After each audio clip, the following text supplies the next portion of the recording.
Welcome to RealTalk, History as a Weapon for Black Liberation. And I'm your host, Dr. Sundiata Kaita Chajua. Today we have two guests, and I'm going to bring them on and then introduce them. So we have with us today Lou Turner. Lou Turner is a well-known activist, intellectual. He is currently the clinical assistant professor in the Department of Urban and Regional Planning at the University of Illinois. He was formerly he is also the coordinator of the Black Arts curriculum for the College of Fine Arts at the University of Illinois. And he was formerly the academic advisor and curriculum coordinator for the Department of African American Studies. Lou is the principal investigator for the Harold Barron Digital Archive Research and Publication Project, which is housed in the Department of Urban and Regional Planning. And he was previously a professor of sociology for 14 years at North Central College in Naperville, Illinois, where he taught social theory, criminology, public policy, racial and ethnic relations, and urban sociology. He was a colleague of the late Hegelian Marxist philosopher Raya Dunskaya. Lou has written extensively on Fanonian, Marxian, and Hegelian dialectics. He has served as a counselor for the Hegel Society of America. Turner is a former managing editor of the Marxist humanist newspaper News and Letters. He is co-author of Frantz Fanon, Soweto, and American Black Thought, which circulated in the anti-apartment underground of the Black consciousness movement in South Africa. In addition to his teaching, Mr. Turner was research and public policy director for Developing Communities Project in Chicago, Illinois on the South Side, and he guided the community organization's strategic and public policy work for a $2.3 billion mass transit capital project to extend the Chicago Transit Authority Red Line to the 95th Street, from the 95th Street to the city's limits on 130th Street. With Professor Helen Neville, Lou Turner co-edited a first of its kind collection of writings for Fanonian psychotherapeutic practices entitled Frantz Fanon's Psychotherapeutic Approaches to Clinical Marginalized Communities. Turner is currently co-authoring an introduction to critical Black studies textbooks with myself. Wow. He is the principal architect of the Chicago-based African American Leadership Policy Institute and serves currently on its board of directors. Finally, Lou Turner is a member of the Ubuntu Project Champaign, which engages in political education for the liberation of Black people. Welcome, Brother Lou Turner. And our other guest he's representing a fourth up-and-coming generation, and he's an up-and-coming scholar. This is Dr. Augustus Wood, known as Gus. He is a scholar of African American history of the urban South and an interdisciplinary focus on political economy, intra-racial class struggle, working class social movements, and gentrification in modern urban regions. He centers the role of labor in struggles in resistance to anti-Black working class and racial oppression and internal neo-colonialism. His other research areas include Black power in Southern cities, Black Marxism in history, and Black radicalism in labor and social movements. His forthcoming book, and this is going to be an earth-shattering text. It is going to rock the world. You heard that, what was the name of that book by 10 Days That Shook the World? All right, this is going to be a book that shakes the world. Class Warfare in Black Atlanta, African-American Grassroots Struggles, Resistance, and Repression Under Gentrification, 1966 to 2015.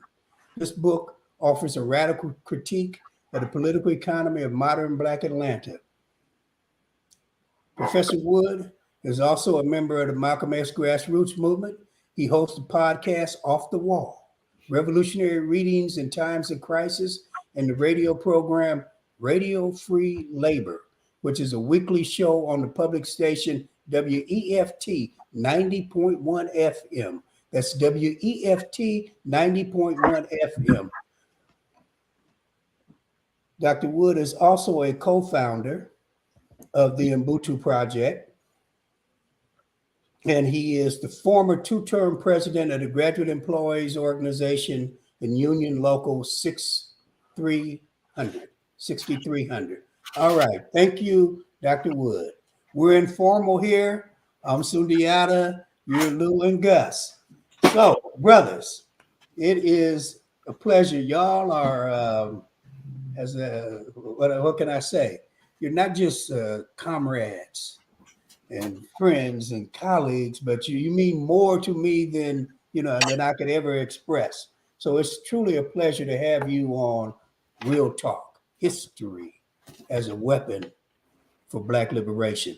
So I always begin by getting into the biographical. Lou, you've been on the program before, so you're familiar with that. And what I'm trying to do is I'm working with William Cross's negrescence theory, and I'm always trying to get a sense of what were the social forces that molded folk, right? What's the social historical context, and what is the process by which you become both Blackenized and radicalized? Now, I need you, because I've got two of you on the show, I need y'all to be succinct. So here's the question as simply as possible. Discuss your formative years, talk about where you were raised, the time period in which you were raised, and your class background, and whatever impacts those three things had in making you the radical scholar activist that you are today. Lou, since you're somewhat familiar, you want to talk, you want to start, and I urge you to be succinct. Yeah, I was thinking about how to be succinct, and since I've been on the show before and done this, I thought of doing something a little different that is more apropos of the discussion we're going to have. So I just want to tell a very short story of my time when I moved to Detroit and was working on the radical newspaper that later on I came to edit, News and Letters. And locate us in time and space now. So you give us space here in Detroit. Yeah, this is 1980, 81, actually 81. No, actually 80, 82, 83. And Detroit is in the midst of deindustrialization, I mean, big time. And one of the things that that the newspaper always did was to work with workers at the various plants in Detroit. And as you know, Detroit is a heavily automobile place, but also is a place where tires are built, steel is produced. And this particular story had to do with an incident in the area of the office that I worked at the newspaper. And it was at a time when the old Dodge, Maine plant, Dodge, Maine is famous in the history of the Black radical working class because it's where drum was created, the Dodge Revolutionary Union movement. And Dodge, Maine was in a place called Poletown or Hamtramck. And the old Dodge, Maine plant. So you mean it's mainly a Polish population there? Yeah, mainly a Polish population. But Dodge, Maine had closed down a long time ago, and General Motors had bought the space and was building a new high-tech plant. Now you can look it up. It's called the Hamtramck General Motors plant. A lot of what's called unimation. This is like the third or fourth iteration of automation. This is robotics. And the construction of the Hamtramck General Motors plant was the largest construction site on the North American continent at the time. This place was 3 football fields long. You could look down it when it was constructed and not see a human being. Okay, so this is at the beginning of the construction of the plant, and there was a laborers local down the street from my office, and workers, both black and white, but predominantly black, because we're talking about Detroit, were very upset or up in arms about the fact that none of them had jobs on this construction site.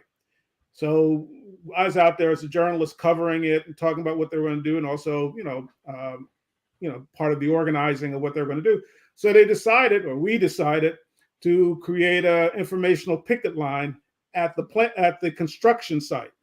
It was hundreds of workers working at this construction site. And so we went there, we set up this picket line, and it wasn't an official picket line of the laborers union. It was an informational picket line. I helped write the flyer and run off the flyer for the thing to tell workers who were working at the site that the black laborers didn't have jobs. They didn't have jobs at this site. Anyway, the contractor, one of the contractors, had a number of contractors who were building this thing, called the police, the Detroit police, on us. And we saw, all these cop cars show up, jump out, and I just saw my life flash by before my eyes. But the thing was, there's 2 things that I want to talk about, that I want to mention. Number one, none of the workers who worked on that construction site crossed our picket line. And it wasn't a picket line to prevent them from going across. They just didn't go across. Again, it was an informational picket line. But none of them, all of them, recognized the picket line. Number 2, because they were there, and it was hundreds of them, the police didn't beat us up.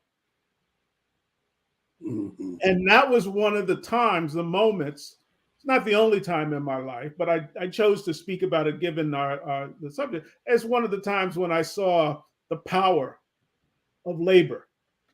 I've seen it in many other instances as well, but I was a young person in 1982, and seeing that really meant a lot about the power of labor, and frankly, the vanguard role of black labor in the labor movement, because this was black workers, laborers, who had organized this and had cast a light on it. Now, to round it out for you, okay, this is Coleman Young's Detroit, and Gus knows something about that, given Maynard Jackson's Atlanta. And so Coleman Young literally saw himself, and he, I had a friend who did his master's thesis on this at Wayne State University, saw himself as not just the advocate, but essentially the pitch man for General Motors. Got the city council to go along with General Motors and giving them tax breaks and all kinds of stuff. So it wasn't only that the police were held back by labor, but labor had also cast a light on the role of the black petty bourgeoisie in their role in essentially enabling this kind of exploitation of black labor by capital. Okay. Thank you, Lou. Gus, you've not been on the show before, so can you do more of a standard how I came to be a black radical? No, most definitely. And again, thank you so much for having me on the show.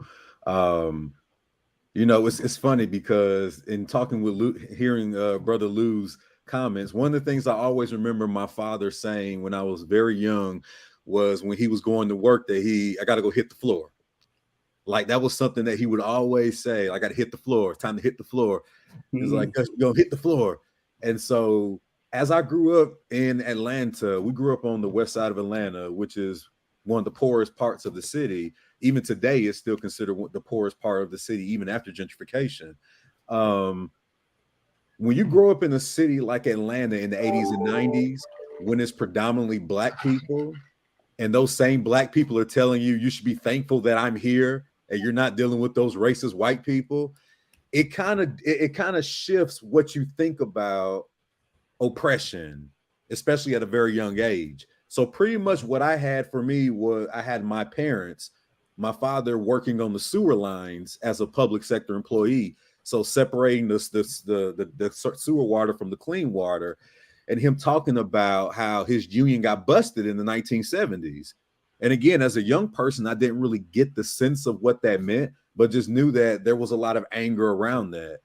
But in terms of the Blackness aspect of it, because like I said, we were surrounded by this idea that you should cherish and celebrate Black individual figures in my elementary as well as other schools. But we also had, my sister and I had parents who would make us watch every Black movie that came on during Black History Month on A&E and other stations. And they was like, yeah, like we would have to have talks afterwards. And this was when I was extremely young. And so there was always a sense of I'm Black, but I'm in a Black city. And then these, probably in terms of the most formative in terms of activism, when I knew that I had a problem with the way things operated, was my aunt took me to a protest in 1996 during the Olympics. My aunt was very much so involved in just hating structure. She wasn't like a radical or anything, but she just disliked business. And she would take me, and I was 11 years old. She took me and my sister downtown. So when you say she just like business, you mean she disliked capitalism? She didn't define it as that, but you know, she would often hate anybody that was rich. And so even when I asked her, when I got older and asked her, well, you know, are you a radical? She still wouldn't define it as that, but she hates rich people. So I'm still cool with it though, so it don't matter. But to actually go down there and see it, and seeing the neighborhoods, it was a lot of people, and it was right in Olympic Square. And she took us there and she was shouting, and we were just there, just like in awe, not understanding. And then she took us to get something to eat and explain what happened. And from that moment on, there were always these types of questions. But growing up in Atlanta, I didn't really get the interpretation because I was just being told to stop complaining and that you just need to celebrate that we got a Black city. Just be happy that. Who's telling you that? I'm sorry? Who's telling you to be happy that you have Black mayors and a Black city council? Our churches, our politicians, the policemen who will walk into our classrooms from the DARE program, telling us that, hey, look, a Black mayor hired a Black policeman, so you should be happy I'm in your classroom. I mean, it was literally a programmed idea that we're not a white city, so inequality is fine as long as it's by your own people. And when I look back on that time period, I couldn't get that, but I knew something was wrong. So it wasn't until after my undergrad program, because I went to Morehouse and they did similar things. When I met Drs. Linda Tomlinson, Barbara Moss, and Stephanie Evans, and they opened up this door to things that I had never seen before. I had heard of Black Reconstruction, but Dr. Moss had us read it in class. I had heard of George Jackson, but I hadn't read his books before. And so they showed us Black August, the film, and they just opened up this whole new world to me that laid out class, something that was never discussed in Morehouse ever. You know, it was souls of Black folks do boys only. We ain't touching Black Reconstruction. And so that was really my initiation into when I just going in and putting stuff together, writing my master's thesis on the community and working class and their response to Jack Johnson and Muhammad Ali as race figures. And so very, very early of my work, but that was kind of my emerging period until I came here and met both you, Sundiata, and you, Lou, and you all challenged me to really dig deeper, both internally as well as socially, to really kind of get at the questions that have been driving me for all these decades. And so I would say probably between ages 28 when I first got here to age 33, that was a 5-year period of me redefining my political ideology as well as my vision. And I did it not just through studying with you all, but also experiencing the struggle, leading movements, fighting power, etc. And all those things came to me to see that Marxist humanism was the appropriate expression of my struggle, because the dialectic of resistance became something that I understood as prominent, going back to hearing my father say hitting the floor and trying to fight after he got his union busted in the 70s. And so that's kind of a quick synopsis of my growth. Okay. Thank you, brother. I really appreciate that. Now I want to throw out, I want to do some historical things. I mean, I've always appreciated and learned from both of you guys' scholarship, and I want to take those large intelligences, and I want to focus it concretely on this question of labor in the African American experience and in the making of the African American people. Mm-hmm. So, what role did labor play in the transition of hundreds of African ethnicities to a single nationality, the African American people? What role did labor play in molding those hundreds of African ethnicities into a new people with a new culture? I don't care who jumps on it first. Well, if Lou is okay with it, I'm gonna borrow something he said in a recent talk that we had together. What is, in terms of the question, what is at the center of, I hope I say it right. If I butcher, what is at the center of African American history? Labor. And then what Marx would come in and say was, what is at the center of I think it was, what is at the center of help me out, brother. Formation of capital. Yeah, the formation of capital was black labor, right? And so you're muted, Lou. Yeah, Lou, you're unmute. Sorry, go on. Yeah, I hope I cleaned that up a bit. Yeah. But and so one of the things that we have to make sure we understand is that the process to which Africans become African American was predominantly through their position as exploited labor. The amount of capital accumulation that Black people, since we were stolen and brought here, have produced, not just for the United States, but for the world, is to the point to where there is no United States. There is no United States expansion. There is no imperialist wars, world wars, etc., without Black labor. There is no development of any of those things. So, like Joe Trotter and Sundiata before me, I make the argument that the most important socio-historical experience is the proletarianization, and I make the argument that the slave population were the first working class in U.S. history. Period. And so you're following Du Bois on this question. Very much so. Okay. And going back to your original question, the most important reason why the labor, not just by the exploitation, but in terms of the dialectics, what it created, because as we're being exploited, when you look at the arguments from John Blassingame, Deborah Gray White, Michael Gomez, etc., the position of our labor and getting this sense of a racial and class position by 1830, this was all developed through the use of resistance to our exploitation.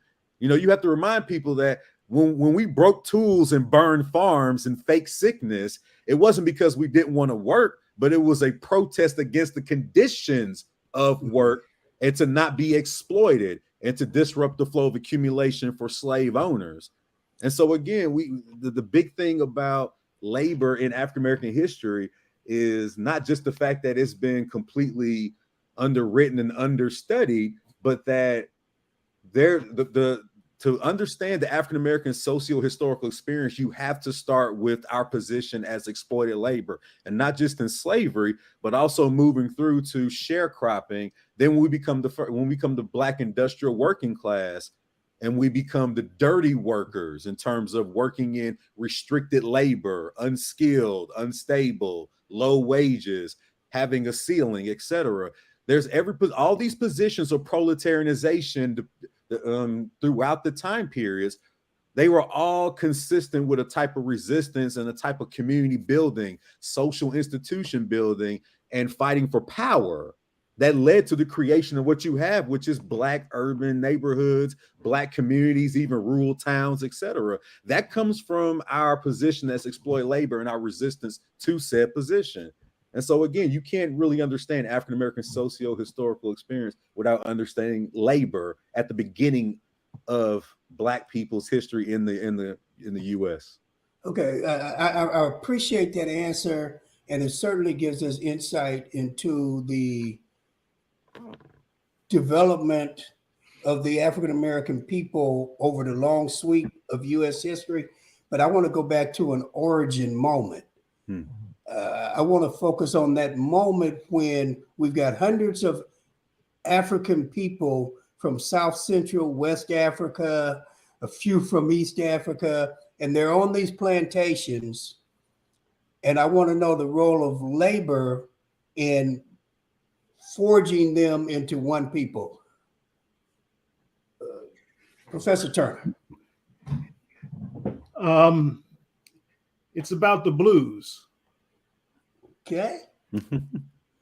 It's about the blues. Get to it. Baraka wrote in Blues People, which I consider his best work, to tell you the truth. And it was so great.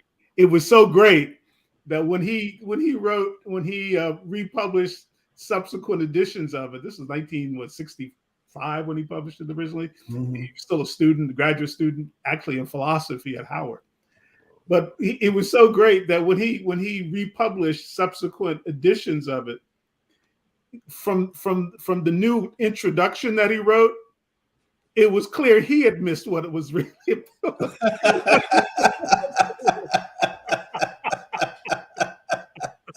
He didn't know what he had done, but he didn't grasp the depth. But he wrote this brilliant work like Gus has done, and it's about the blues.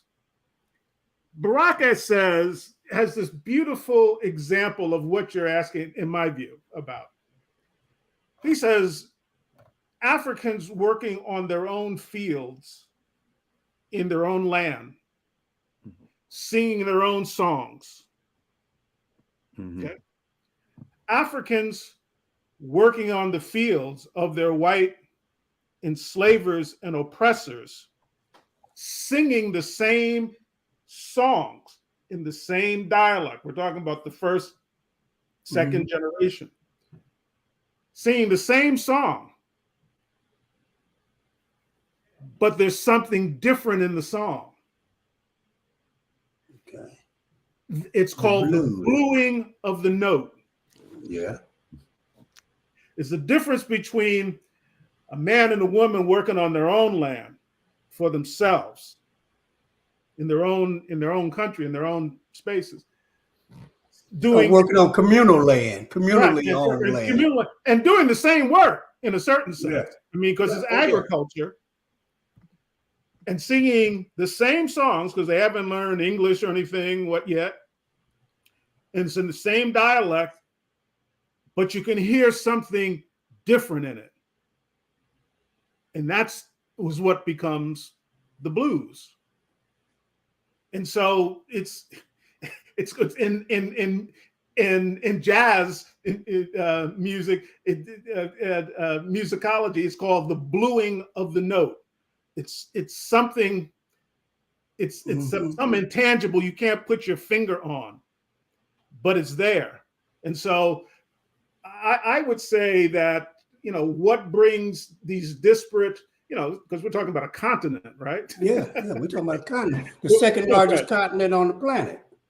Right. And so, and even more so, Michael Gomez's view, that these racist white slave owners and slave traffickers had I forget the term for it, but that they had such a stereotype view of what particular ethnic groups did in terms of labor. In other words, the very racist stereotyping was based on labor.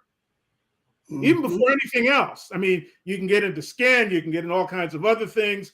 That's all there. It's not to deny that.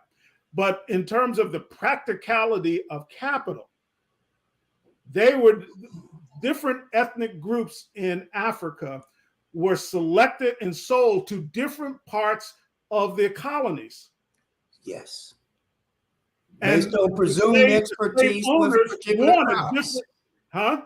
Based on presumed expertise with particular crops. That's exactly right. Yeah. And so it's right. It's built right within capital accumulation. That is. I want to push you further in the sense that also in the labor process, particularly when we're talking about the 17th century in what would become the United States, you're talking about in South Carolina in those rice fields. Right. Not only do they presume that the Igbo can do that, right? But because of the nature of rice production, it means that they leave they control the perimeters, and the Africans who are doing rice are there together, and so they're molding themselves into a new people, right? And so that process is also occurring in other other forms of production. Sugarcane, later cotton, tobacco is the earliest one. And so that we end up that labor more than demography, right? Mm-hmm. More than some of these other aspects, because the labor process in an area like rice also determines proximity to white folk. That's right. So that there's a reason why the Gullah have been able to preserve much more of their Africanisms than Africans who developed in other regions. And it's rooted in the labor process as well as the geography of the area. And so that's what I wanted to get at, is that labor played a phenomenal role in shaping what African cultures will become dominant amongst the African American population. And so if we don't look at the role of labor in the making of the African American people, and in the cultural sense in which you were emphasizing, Lou, but also as you say, Gus, that it's a disciplining tool, and it speaks to the development of U.S. capital, because you can't have you just can't have the development of capitalism if you don't have the exploitation of Black labor. But I just wanted to hit on that, and now I want to kind of go make a shift, and I want to throw out a war song. I want to drop a love. So react to this statement. African American history and Black and Africana studies are currently taught by, I think the pronunciation is paeans, praise songs to bourgeois mysticism. Yeah, most African American history, most of the work in African American studies, Africana studies, Black studies, take the position of centering the Black middle class, the petty bourgeoisie, and aspires toward bourgeois. Sometimes there'll be a lot of work that's critiquing what used to be called the underclass, but there's not a lot of study of the Black majority, the Black working class. So how do y'all respond to that, and how would you correct it? Well, I'll start first. Yeah. I mean, this is something that I'm dealing with directly with my own work. Literally my intervention in the fields that I'm intervening in is that very criticism, that to understand our struggle for liberation, to understand the actual history, the actual conditions of Black people, you have to study the majority. So the issue I see here is that what happens, and this was one of the issues I had with a lot of my professors at Morehouse, is that there was a triumphalism narrative attached to this, that because these middle class elites even the black bourgeoisie, because they were able to become a millionaire or a billionaire, or this person was able to become a senator or a president, etc., then it creates a false narrative of progress that becomes dominant, which I argue is extremely dangerous because it purposely shields the structural critique necessary to point out the actual lived realities of the masses of people. A consequence of this is that people are taught that if blacks had this much progress, then those who struggle are the irrational or the outlier. And those who work hard and uplift themselves, like these individuals, they are the rational. It gives credence to that petty bourgeois structures like nonprofits will manage poverty for those who are irrational. So therefore, outright struggle and social movement is no longer necessary.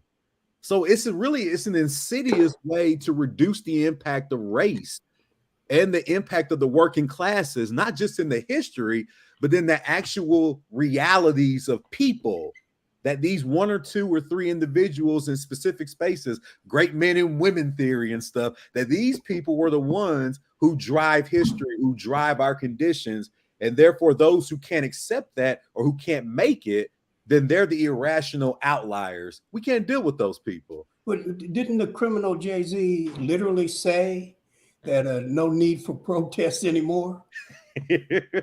Funny you mentioned he's one of the main ones that and thankfully the black working class has come out and finally started to protest him for all the foolish moves he's made in not turning his back because he's always been a dirty capitalist from the get-go, but basically showing his true colors in more ways than one once he became a billionaire. So no, you're exactly right. In that these people, what they're seeking to do is, and this is the same issue that I've had with people who talk about Barack Obama and talk about all these other folks, is that by demeaning the masses of people's conditions and their issues, and by celebrating and also only focusing on individuals in the middle and upper classes as being what we should study. You know, you hear these clowns that always say, oh, I'm tired of slave movies, or I'm tired of struggle movies. Why can't we have a movie about the first black banker or the first black this and that? And it's like, yeah, okay, well, you know, that doesn't, again, there's in other words, what I'm trying to say is there's a political strategy behind those things. That's not simply somebody wanting to just see that this is what keeps a particular type of class structure in place. Because once you start shining a light on the gross inequities as well as the problems of working class people and make that the center, then people start asking real questions. They start developing critique, and they turn that critique into political education that creates a social movement. So this is extremely political thing, this triumphant narrative within Black studies. And we can talk another day about the cultural stuff, but I'll stop there. Brother Lou, you want a part of that? Yeah, I mean, I think there's certainly, from the point of view of Black studies and its history, I think there's a need to appreciate the dualities. I think you're right in terms of how you pose the question that Black or Africana studies is currently what you characterize as. But as you know, it wasn't always thus. That's right. In terms of its history. And I think it's important to understand, to try to comprehend that history, its contradictory development to the point that we are now. And I think, because African American studies or Africana studies or Black studies really arose out of the Black Power stage of the movement, and challenged higher education, democratized higher education beyond anything that it was prepared to do, and did it unapologetically. And all these white institutions and even Black institutions, like I was at Howard, we had to scramble to come up with a response with Black studies, create centers or programs or whatnot. And typically they'd run all over and pull some brother or sister who's Black from some other department and put him as the head of the new Black Studies Center or program or whatnot. I mean, they were so they had to rush to catch up, and we see that throughout the whole of the whole post-war civil rights, Black Power movement of institutions, capitalist institutions, bourgeois institutions, playing catch up, running to catch up, and putting therefore that talented 10th elite at the head of things. That's what happened with the, everybody thinks of the March on Washington. The first march was actually in Detroit, the March to Freedom, and in May, and then you had the March on Washington later on in August. But the March to Freedom at that time in working class, very working class Black Detroit was the largest demonstration up until the March on Washington several months later.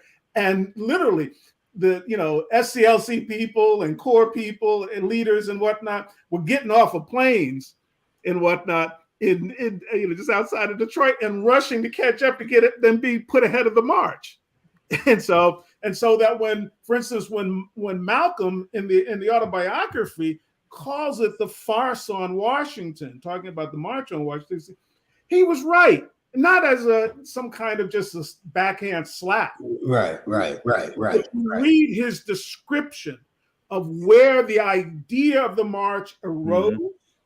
Right. The original concept, organizing principle of the march which was to shut down Washington, D.C., to go and lay out on the tarmac of the airports, to shut down the Capitol. That was coming out of the activists, the working class activists all over the country, but particularly in the South and whatnot. And that was the original idea for the March on Washington. And then Kennedy, that old wily fox Kennedy, put the Black leadership ahead of it. And as my mentor Charles Denby said, when the whole thing was over, it was like nothing had happened in Washington, D.C. There was no litter on the ground. Yeah, it was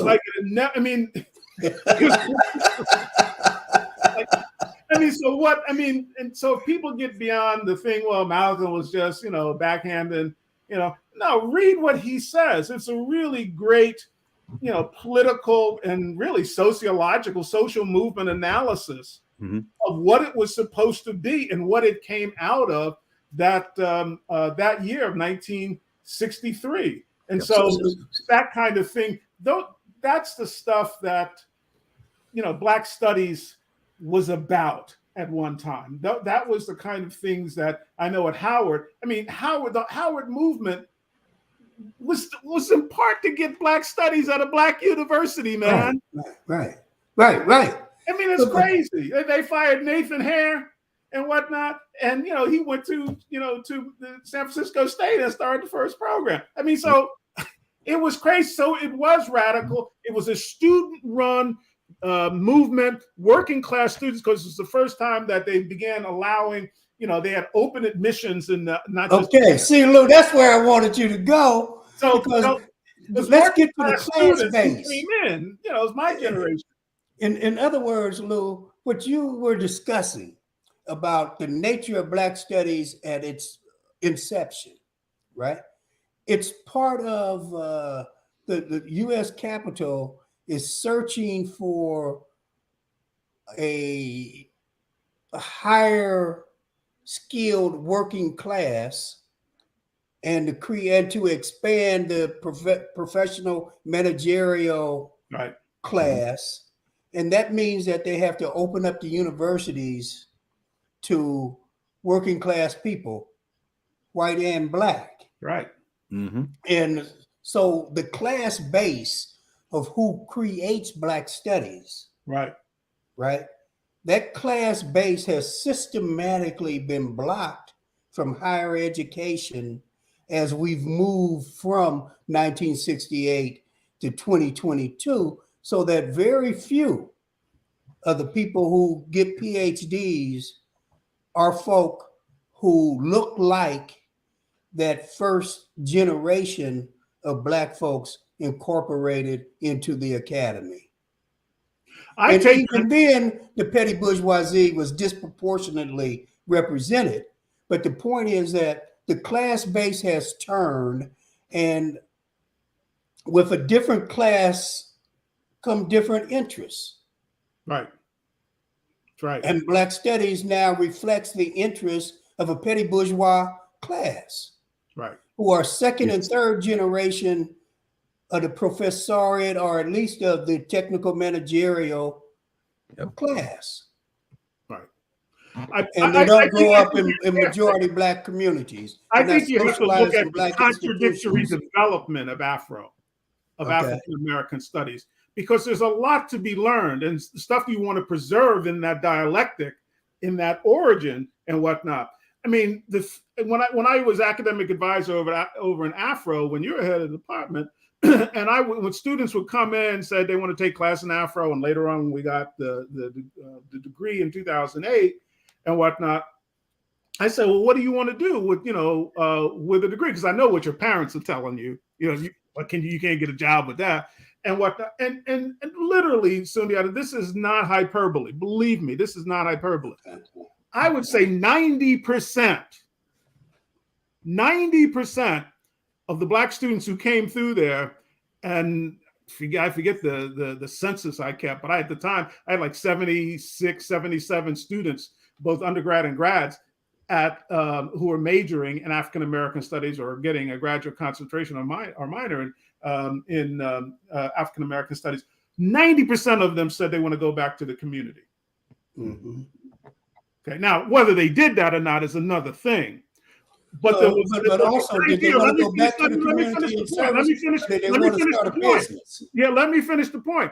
Okay. The point was, and that's, I realized that the very thing that young people are told in their communities to do by their parents, by their teachers, by everybody else, and I'm not saying that they shouldn't, by the way, all of them say, get a good education. They come to a PWI, they're alienated, they want to take African American studies and whatnot. The very thing we tell them they should do is the very thing that is leaving the Black community decimated. It's called the brain drain. We talk about it in third world countries all the time, in Africa, the Middle East, all the young people go to school, become professionals, then they leave their country and becomes underdeveloped. Same thing here.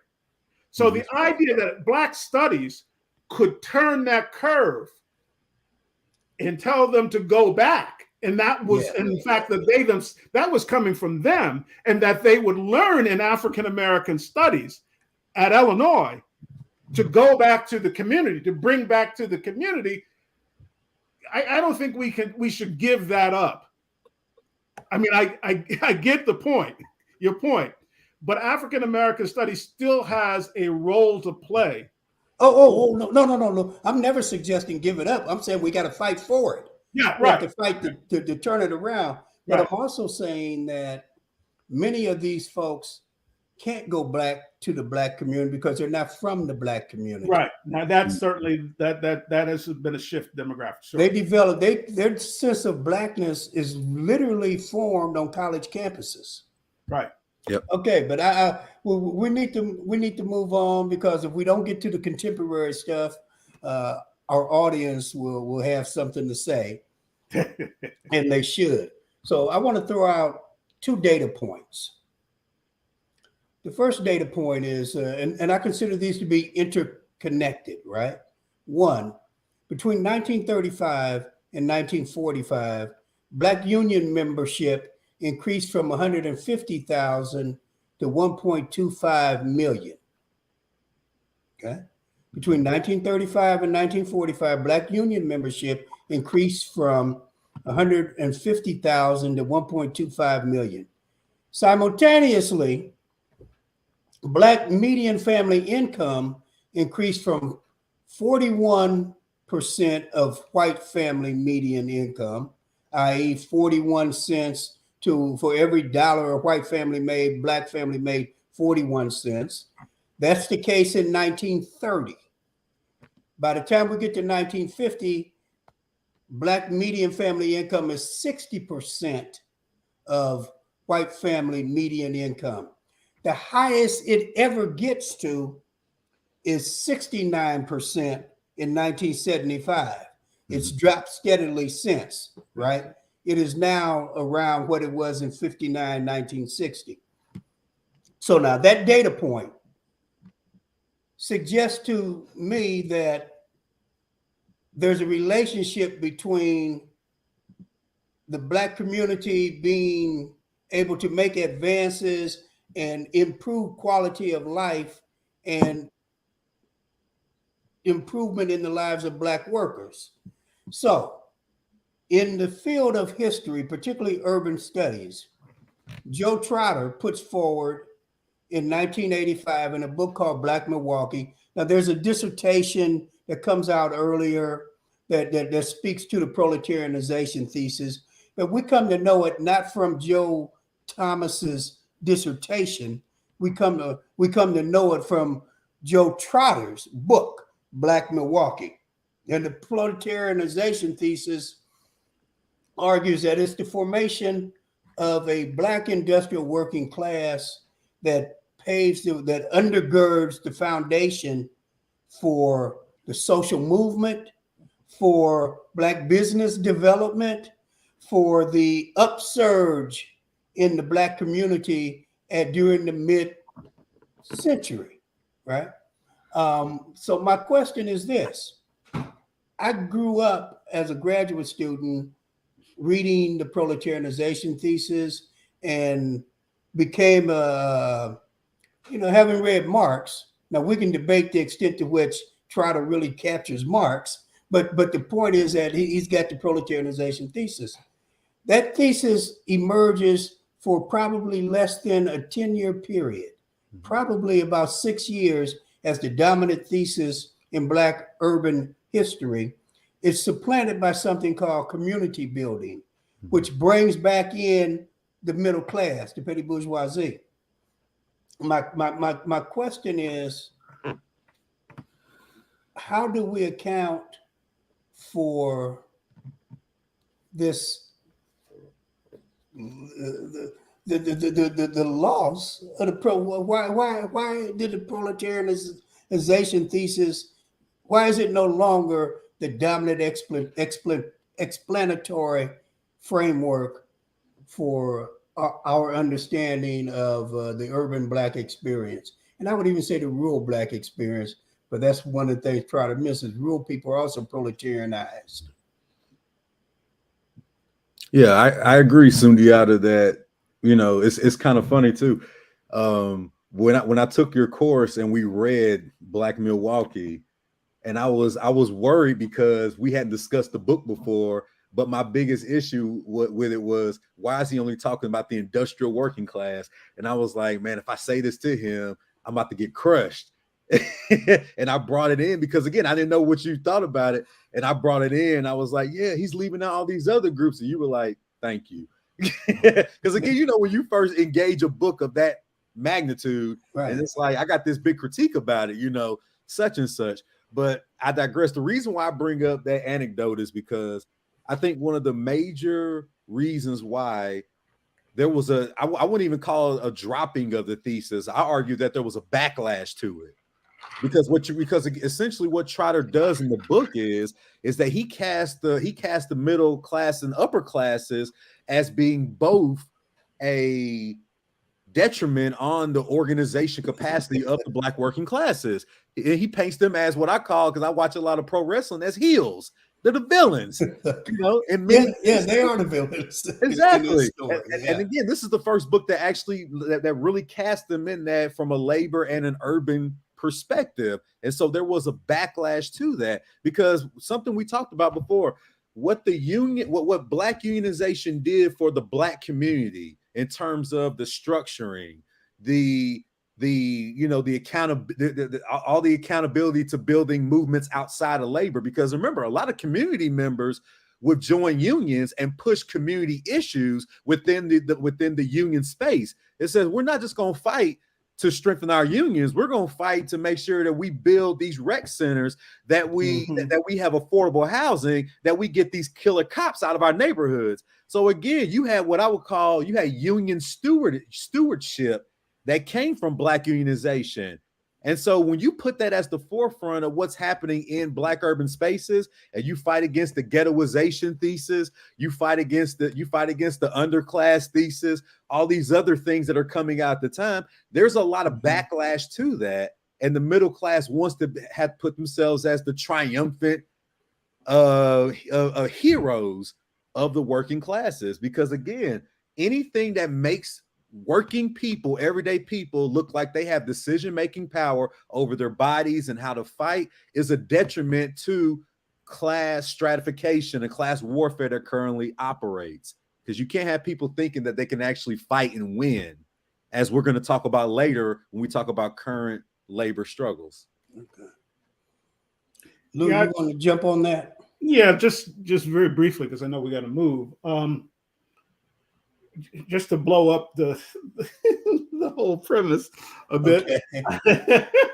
not that what you said is at all. I agree with everything you said, but we're talking about radicalism, right? Black radicalism or radicalism.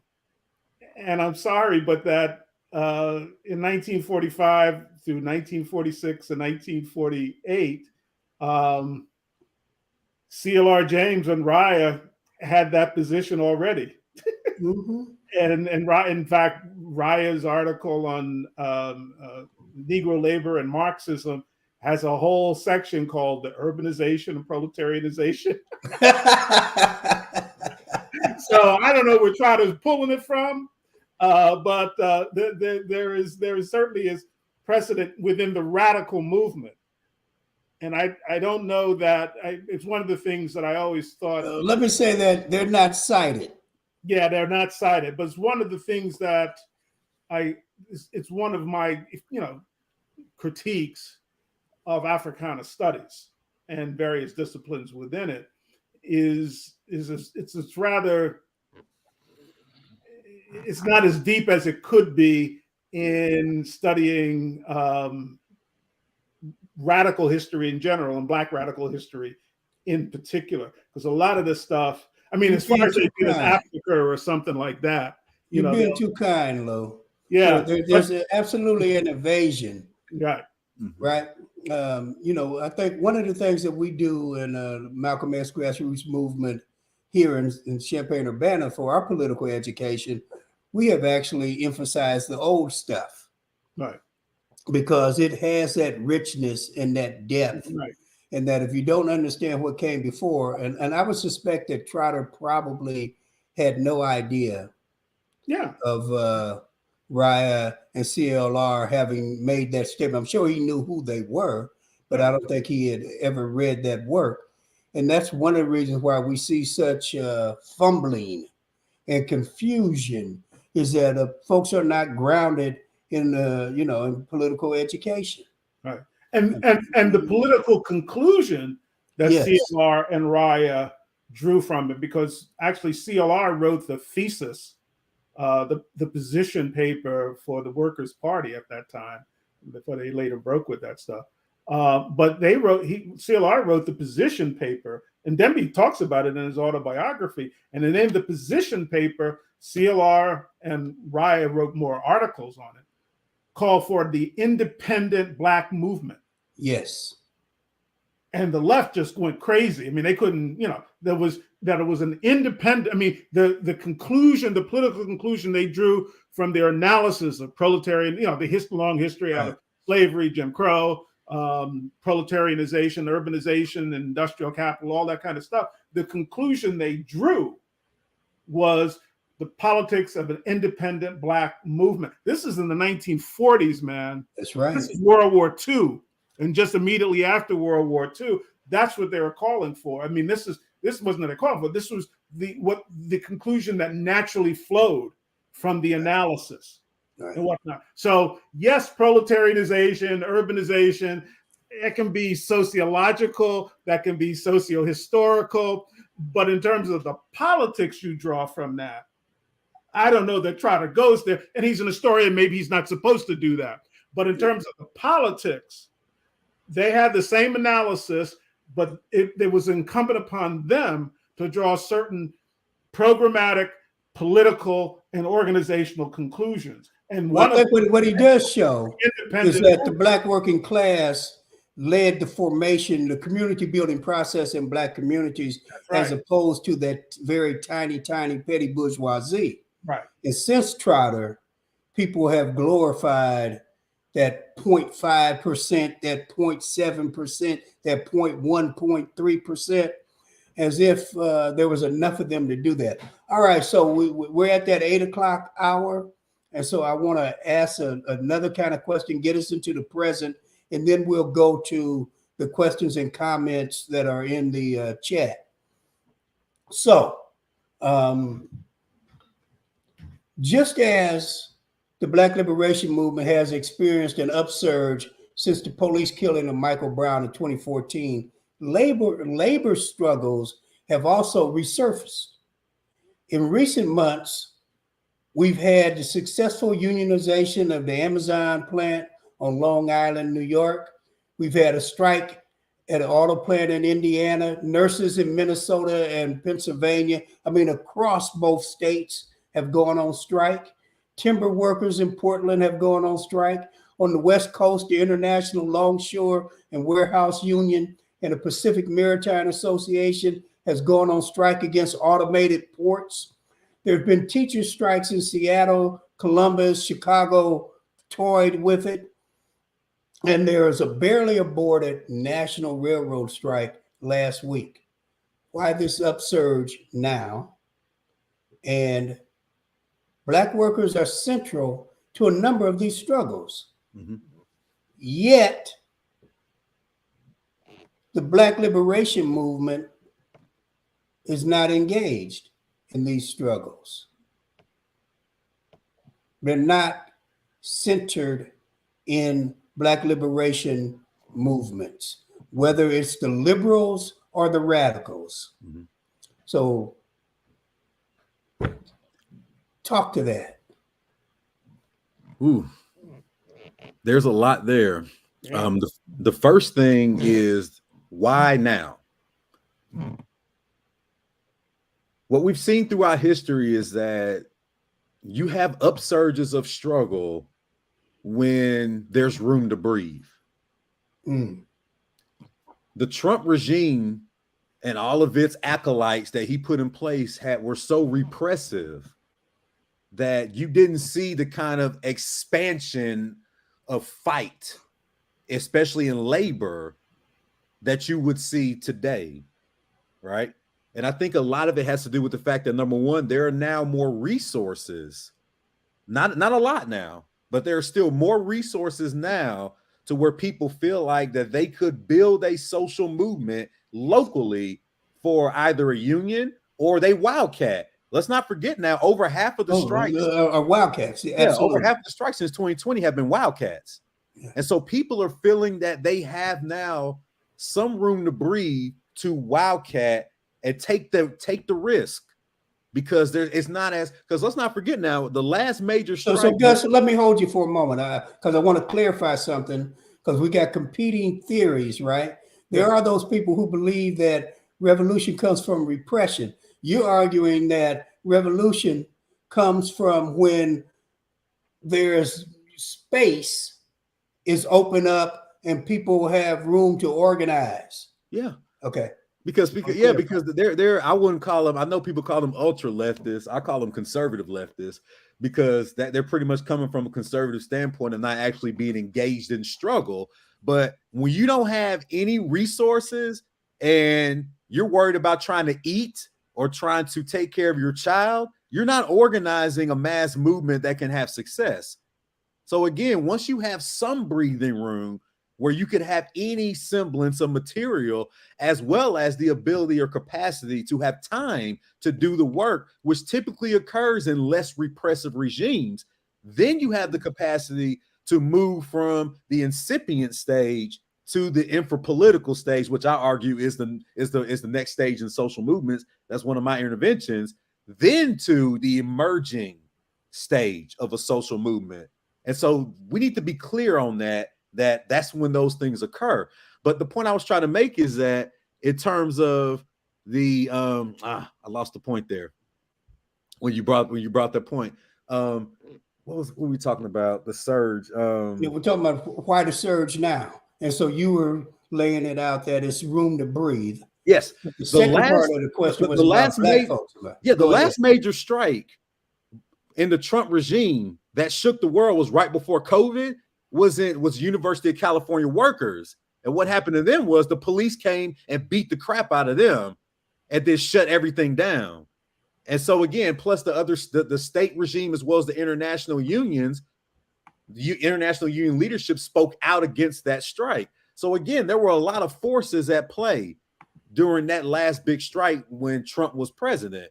Now, again, we can talk a lot of stuff about Biden for many reasons, as we should, but he's not being as aggressively anti-union. That's right. As Trump is. So you do have some people feeling some room to breathe on this. So that's the first reason of this. The other reason is that because of the mass general strike, where over 14 million people walked off the job, and you saw dirty work, service sector, restaurant, hospitality work wages rise for the first time above $15 an hour within a 2 to 3 month period after these walk-offs occurred. Okay, let me get you to clarify something, Gus. Sure. Because in the popular media, the so-called pundits, they call this quiet quitting. Quiet quitting. So they depoliticize it. So you're arguing that this is actually an expression of labor resistance. So go ahead. It's a protest against the conditions of work, because again, in Atlanta at a Wendy's, when all those workers quit, they left a sign on the window and says, "Down with capitalism. We need unions."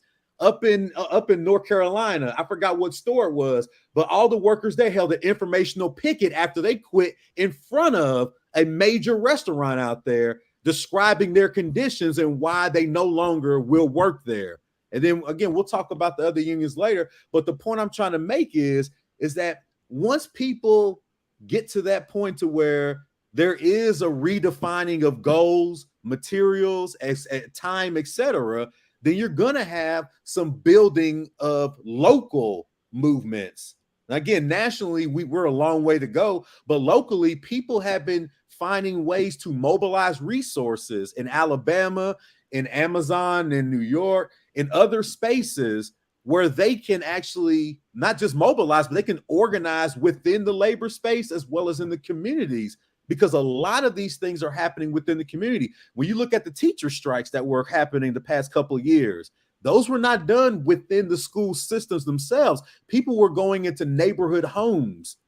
They were using spaces in the community to build power, to do those kinds of things. So again, I'm not saying that we have turned the page yet, but there is something emerging to how people are starting to evaluate their resources to where we could be on the cusp of a defining of goals for a social movement regarding labor. So those things are there. And before I close, I want to be careful, though, that we don't fall into the triumphism within this as well, because again, I'm not trying to poo-poo on everything, because everybody was celebrating the ALU, and I am as well.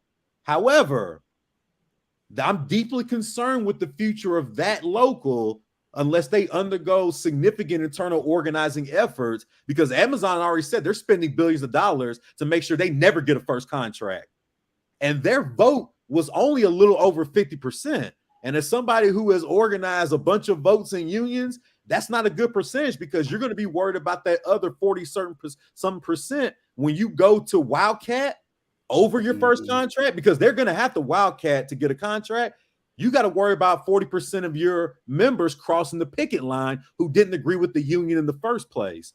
So there has to be a dedication to political education and internal organizing that makes people feel as though they're not servicing the union, but they are the union, what we call the organizing model. That has to become prevalent. And that comes right out of what we've been talking about here. That comes out of the Black radical tradition, understanding that you are the movement. You're not servicing it. You are the movement. And I'll stop there, but there's a lot to talk about with that. Okay. Brother Lou. Yeah, I think what I found, and one of the lessons that I found in looking at labor in history and looking at Black labor history in particular, as a social movement, as revolutionary history of revolutions, is what we have to learn from defeats. Because we have many more of those on our side of the ledger than wins. And I think part of the, Gus is concerned about triumphalism is, the problem of good old American pragmatism. Nothing succeeds like success. And when you succeed, you never examine shit. Never look at what, but when you lose, you're forced to. You're forced to re-examine, to debrief, to understand, to analyze, to defeats push you toward theory. That's right. Okay, and so to me, the Bessemer strike, the Amazon strike, was very interesting. It was lost. It was, it was even before the Long Island vote. So the Bessemer Amazon strike was a defeat. It was a loss. Yeah. But what we have to learn from Bessemer is what Lenin had in What Is to Be Done, when he singles out, they call them exposures, where you expose different aspects of capitalism or the bourgeoisie. So they had economic exposures and they had political exposures. The economic exposures had to do with what's happening on the shop floor, economic, at the point of production. The political exposures had to do beyond the shop floor, into the community and whatnot. And what we have in Black history, and this is what I learned from Charles Denby, is that Black labor brings those two together. It has to. So they're not just talking about trade, quote unquote, trade union economic issues. Exactly. It's much more. They're talking about a social as well as economic. Exactly. Okay. And so that's a horse of a different color. Now we're in the realm of revolution. Okay. And what Bessemer workers did was that they were involved around the whole George Floyd thing. Yep. Yeah. And it was in Birmingham. And they said that's what convinced them to go back and organize Amazon. So it was the political exposure, okay, the George Floyd thing, that actually influenced that, what we call liberation, influenced their going back and fighting for this economic liberation, this emancipation, whatever you want to call it, of creating a union. And they lost, but it's the process that they went through. And that's where we live. I mean, that's where we are, all of us here. I mean, that's our house. Yeah. So that's where I think, we learn things from those kinds of quote unquote defeats, and when the 1848 revolutions were defeated, and Marx had to look at it, he said, and he gave this address in 1850, and it's when he called and he talked about the defeat. He said, never again with the bourgeoisie, because it was a united front of the it's a small emerging working class, and the bourgeoisie betrayed them. No sooner than the aristocracy was beginning to fall, and they could only fall because of the might and the power and the reason of the working class. No sooner than the aristocracy was about to fall, the bourgeoisie turned on the working class, on their partner, on their coalition partners, and repressed them. And he said, never again with the bourgeoisie, and it was a defeat. And he says the revolution has to be made in permanence. And that's the origin of permanent revolution. Didn't come from Trotsky, it was Marx. He says the revolution has to be made in permanence. So it's not any one act. It's no one event. There's sometimes not even one period. I mean, it's a process, and it's historical. You're right. The name of this thing is history as a weapon of Black liberation. Boy, and it means this, studying what Lenin called the dialectics of history. And that's where our theory emerges. That's where it comes from, in studying revolutions, studying social movements. Okay, my brothers, I I have learned a lot. I know that our audience participants have, and we're at that point now where we want to turn to some of the questions. Now we have Norman Richmond, a brother who's in Toronto, Canada, checking us out tonight. Nice. He's got a couple of questions. Lou, one, he wants you to say something about the significance of the Inner City Voice newspaper of the League of Revolutionary Black Workers. And then he raises the question, and I think that you and Gus have spoken to it, but I want to tweak it a bit. So the question is the point of production still a factor in the Black liberation movement in the USA? Because I think that's the finer point, right? Yeah. And as you guys know, I've had a graduate student working on the interface between the Fight for 15 and Black liberation movement organizations in St. Louis. And with the exception of the Organization for Black Struggle, there is no interconnection. Yet the Fight for 15 is led by Black workers. Mm-hmm. And I suspect that across the country, all of these wildcats and the movement we talked about, that Black workers are at the center, but I do not believe that the local nationalist, radical Black organizations, and certainly the motherfucking liberals, are not engaged with those struggles. All right, so look, Inner City Voice, point of production in the Black liberation movement. I can't really speak that much to Inner City Voice. I mean, I know of it in terms of that history. It was important newspaper. I knew some of the people when I moved to Detroit who had worked on the Inner City Voice when I moved to Detroit. But frankly, beyond that, maybe the questioner knows more about it than I would. Like I said, when I moved to Detroit, I met some of the folks who worked on it, but I couldn't say more than that. In terms of the other point, hold up, Lou, hold up. Let me respond. Norman Richmond, my brother, I will seek out a new young scholar who's doing work on the league, and I will seek out someone like Luke Tripp and see if I can get them on a program together, and we can take up the significance of the league and the emphasis on Black worker organizing. And I do have a Jamu Dillahunt coming on to talk about workers' issues soon. All right, back to you, Lou. Yeah, my mentor Charles Demby was the editor of one of the Revolutionary Union movement papers over at the Chrysler Mack plant called the Chrysler Mack Stinger, and so those rum newspapers and newsletters, I know more about Drum, Grum, From, Mack Stinger, those kinds of things, but those were in shop newsletters created by Black workers, calling themselves revolutionary. They were revolutionary. The point of production thing is very, very important to me, and we really haven't talked about it much.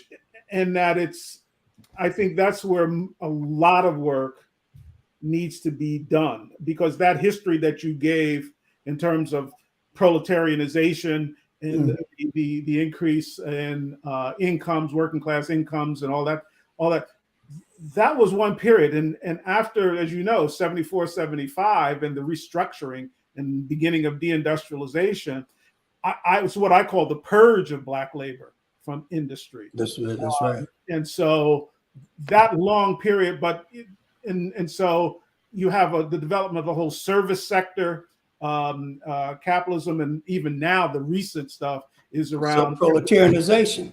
Yeah, now it's temporary workers is the thing, and so that to me is the important point, and that's the significance of the Amazon workers organizing and some of these other service sector unions. That the organizing pretty much follows the restructuring of capital and capital production relations. And so that's what I say. But the larger point is the thing that we find in so many Black communities, and that is the effects, the long-term effects, generational effects of deindustrialization and the proletarianization of Black people, and the issues, the social issues, and the violence in the community, those kinds of issues are flowing from this, this deindustrialization of capital in its impact on the Black working class and their family and their children, and in these streets.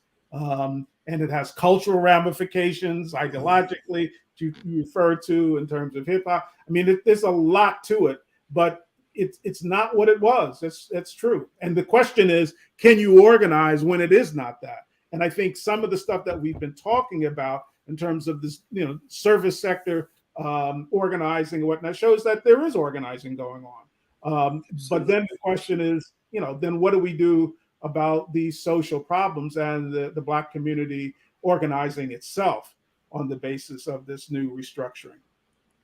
Okay, thank you, Lou. All right, Gus. Yeah, Big Teal has a question for you. Okay. And he wants to know what you think about the relationship between racial ideology and political ideology. Do you see the limits of only focusing on race? That's the question. Well, it's definitely, I mean, that's one of the biggest things that my critiques have, is that you can't focus on one or the other. There needs to be a balancing act. I think I always look back to C.L.R. James's Black Jacobins, where he makes the point within the introduction that race and class must supplement one another, that you have to look at it as a racial class if you're going to understand anything related to political ideology. So we have to be very careful as to not only single out focusing on race, but we also have to make sure that we do not reduce race or demean it out of the equation, because, and that's what I think Brother Lou Turner's article on a radical critique of political economy comes into play, because what we saw in the 1980s was kind of just a surge of scholars and bourgeois liberals that came out and said, well, now we don't really need to be looking at race as much anymore. So here's what's actually occurring. And then so you have a void that kind of opened up to where a lot of that underclass and cultural pathology garbage started permeating, the postmodernist garbage started permeating. I mean, it just opened up a void when they kept making the race question declining. And so I think it's up to us as scholars as well as organizers, is that we have to struggle hard with this and maintaining a balance. And that's why it's always best to be a part of something that's currently in struggle. You're in an organization in the grassroots. You're doing something that will help you grasp with these questions while you're also helping to build power for your people. And so that's the best thing that you can do in terms of politics, class, race, etc., is that you have to engage in struggle as well as kind of wrestle with these questions via work, via study, etc., because you can't do one more than the other. It's a delicate balance. And again, as I mentioned earlier at the beginning of the program, it took me over 5 years before I could even conceptualize what my political ideology was. And so, and even now I'm still learning every time I get to talk with my brothers Sundiata and Lou, or I get to go in and do something. I'm always learning something. And so, yeah, we have to be cognizant that that's where we have to be moving, is political education as permanence as well. It's something that must always be occurring. The greatest revolutionaries in history were always self-evaluating and reevaluating. Lenin was always reevaluating, going back and reading and studying and writing. Okay, I need to think about this differently. I need to do this differently. All the best, Du Bois, etc. We have to always be at that point, and we have to push people towards that. Okay, thank you. We've got exactly 6 minutes. And so I want to give you guys an opportunity to make any summatory comments before we shut this down, unless there's another question. So any summatory statements on this question of the relationship between the reemergence of labor struggles and the Black liberation movement? Yeah, I would just, frankly, I just add one to a comment that I think is important in terms of the analysis of capitalism and particularly capital accumulation and the role of labor, the capital labor relationship, and Marx's analysis about what he called the wage minimum, that is the lowest rung in the labor hierarchy, and the wage minimum. And he was saying that the logic of the capital labor relationship is that the center of gravity of all labor, of all wages, goes toward the wage minimum. And what group in society occupies that lowest rung? But Black labor. And so all of labor in the United States is going to tend, as Marx says, to the wage minimum, toward the center of gravity. And insofar as the rest of labor does not take and does not fight for the liberation of Black labor, it's going to end up exactly where Black labor is going to. And frankly, that to me explains more about white labor going for Trump than anything. Their so-called grievances and shit. They're objectively, their stuff has diminished. That's because they never took the question of race seriously. If anything, they fought against it and whatnot. But the very logic of capital, as Marx showed, is toward the wage minimum, and that sector of society of labor that sits at that center of gravity is Black labor. And we got 40 years. The last 40 years certainly demonstrate they are that it tends toward the minimum. Yeah, right. Absolutely. Right. All right, Gus. Last comments? Just to add on, Lou summed it up perfectly. And I know that we're seeing not necessarily a resurgence, but kind of a more in-your-face, explicit white supremacy now that we've seen for quite some time. But we have to understand, and we shouldn't under-present what internal neocolonialism means to this issue of Black labor.